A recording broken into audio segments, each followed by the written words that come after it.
Okay, this is going to be the newest video in my installment on World of Darkness and Werewolf the Apocalypse LARP and such. This one's going to be about Nuwisha, the Werecoyotes. They are the tricksters, they are the conscience of Gaia.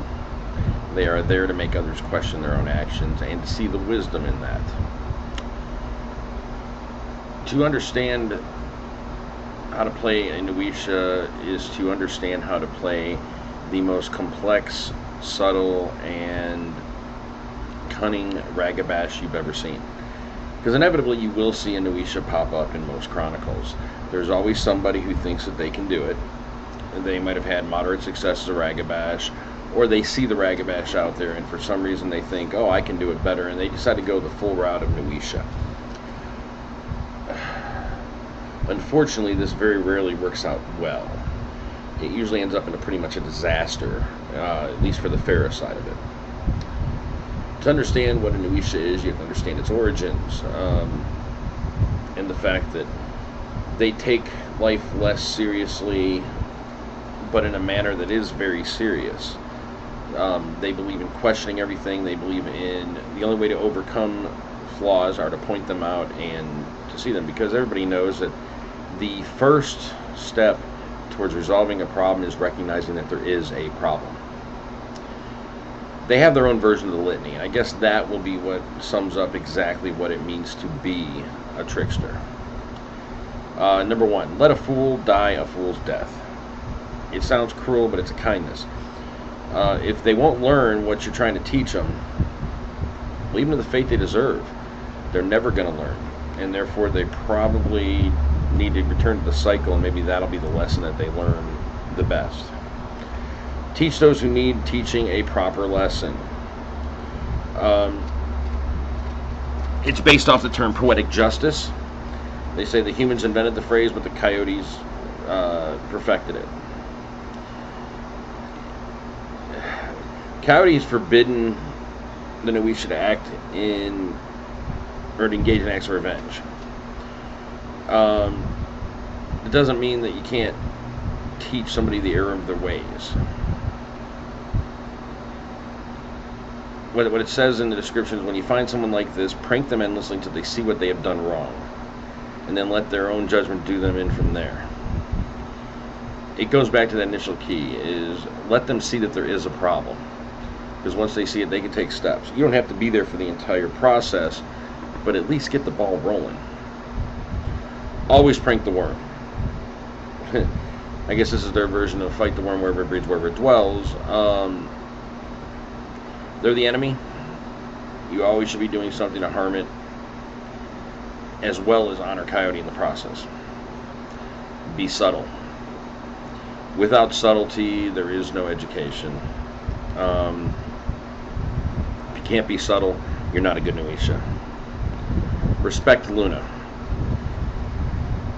It's believed that Coyote offended Luna long ago, and part of the reason that Coyotes howl at the moon is it's serenading her to make up for it, and therefore the children of Coyote are bound by the same.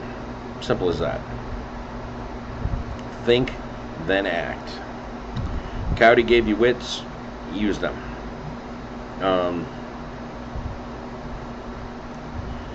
The idea is to think about it, then act upon it.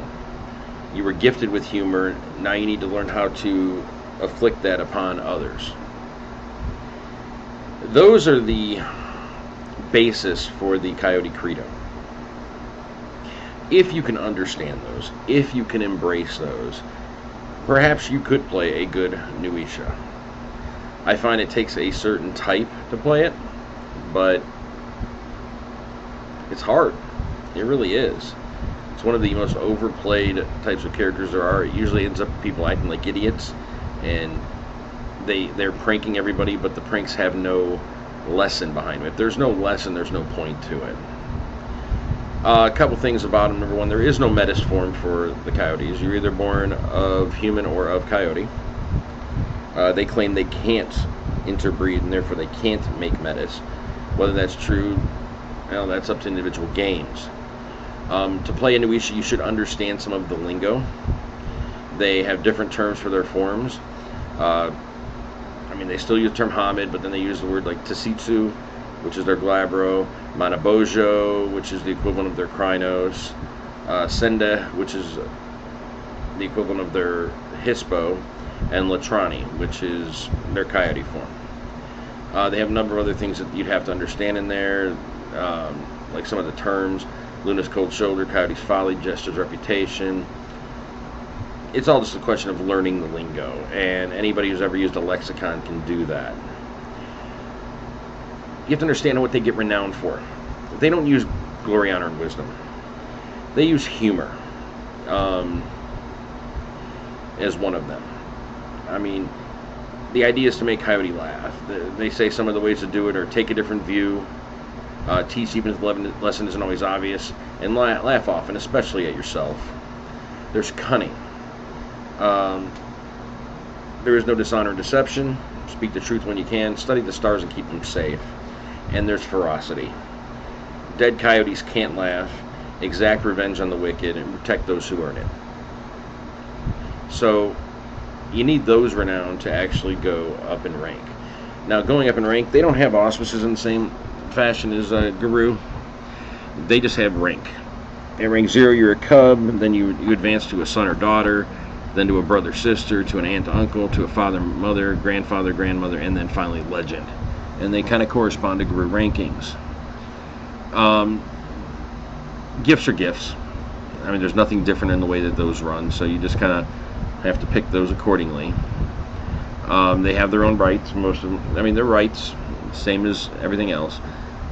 One of the big differences, you say, I did a Corax one where basically the Corax follow one totem. Coyote isn't as all-inclusive as that. They actually have totems underneath it, such as T. Malice. This is the spider form of the trickster. It is a manipulator whose scheme spans years and whose plans are brilliant in the Machiavellian efficiency.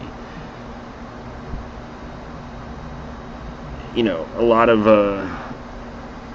Nuwisha who end up following T. Malice, they end up plotting revenge, even though you're not supposed to, and they get caught up in a lot of forms of politics and intrigue. Loki. And not Tom Hiddleston Loki. It's a war form for the trickster. Basically, it's described as a cunning rogue who takes no prisoners and always ready with a clever ambush or a bloody prank. The great boldness and bravado of Loki's followers shocks many other changers who assume that all Nuwisha are sneaky cowards and jokesters. He's especially popular nowadays with those who will actually mingle with the Guru. And strangely enough, Loki demands that they accept formal challenges. So, then there's Kishi Jotun. This is a healing aspect of the pranksters, believe it or not. Ptah. And I say Ptah, and I know instantly the silent striders out there are going to go, hey, wait, that sounds like the wheel of Ptah. Known as the opener of the ways and the creator of the universe, it's the watcher of the Umbra and the keeper of its secrets, and acts as a spiritual guardian to all Nuwisha in the Umbra. Nuwisha are based off coyotes and such, and jackals. Who's to say that they don't have relatives in Egypt and such? So it makes sense that there would be an Egyptian-style totem. I look at Ptah as that. Kakopelli and Pan. Kakopelli is the dancer and jester, while Pan is the dancer and the lover. Most consider them so similar they follow them both. Chung Kuel, the giver of luck and the breaker of odds. Puck, it embodies this spirit embodies chaos and rebellion. Zakapili, this one believes that life is best experienced as loud, fast, and intensely as possible, and demands his followers do the same. Ogma, this is one of the wisest of the totems. Known as the Bard and the Judge. And then there's Raven. Gather secrets and a master of riddles and prophecy. they have got an extensive network, of spirits that they can follow, and that makes for a wide variety of Nuwisha and their goals. That gives you some of the basic information. I mean, if you're going to create a Nuwisha, you got to remember you should have abilities out the yin yang. They should be stuff like stealth, subterfuge, maybe disguise, acting, investigation, anything that's going to be good for ferreting out secrets or finding the weakness that you can exploit in somebody else. So empathy, perhaps psychology, those are all kind of key things. They would especially covet anything that's going to show them weakness, like, fatal flaw would be a beautiful thing. If they can steal that from the Shadow Lords, they will in a heartbeat. Because it's all about finding the weakness and exploiting it to teach them a lesson. You're not exploiting it just to exploit it and to do an I told you so. You're doing it so you can open their eyes and see what they're blind to. It is a very tough Pharaoh to play because everything you do should have some kind of meaning behind it. And there's a lot of people out there that just can't do that, or they'll run into a roadblock, and what they're going to end up doing is they're going to end up making some stupid ass prank that's going to make no sense, and they only did it because they felt like they had to do it. Like they weren't doing anything, so I got to do something, so I'm going to go and do this prank.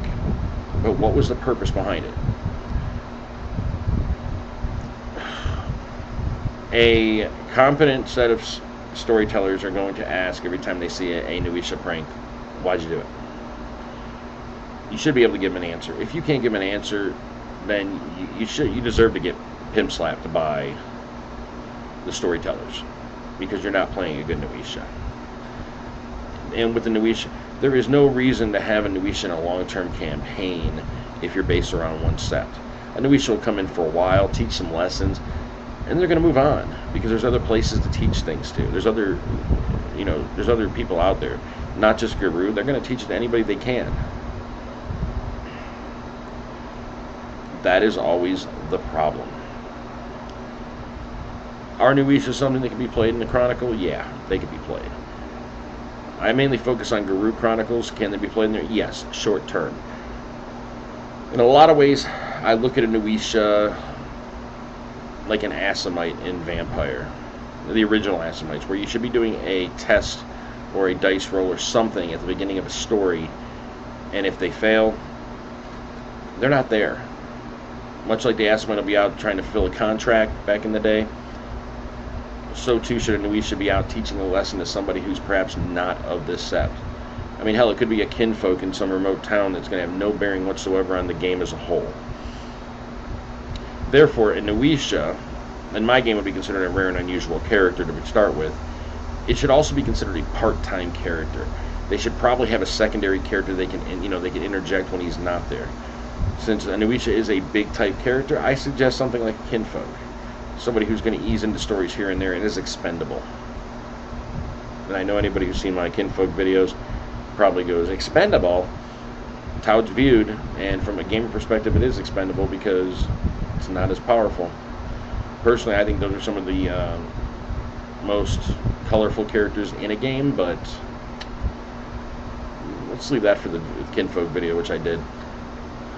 Nuwisha, which should be perhaps the most multi-colored characters you're ever going to see, they tend to be very bland. A lot of times you'll see them as almost like the fluorescent orange you see on street cones. That's it.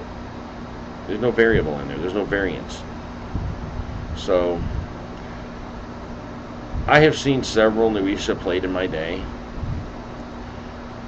and I have yet to see one that impresses me. I look forward to that. It's a challenge. I'm waiting for the day that I either go to a convention or some such and I play in a game where I see a Nuwisha that actually impresses me, or I'm waiting for that day when one of my elite players says, hey, I want to do an RNU, I have a Nuwisha, here's my concept, here's my backstory, here's everything I want to do with it, and I go, approved, and then have them actually exceed my expectations. So, okay, that's it, guys. Hopefully this one helps. Any feedback is appreciated. Take it easy.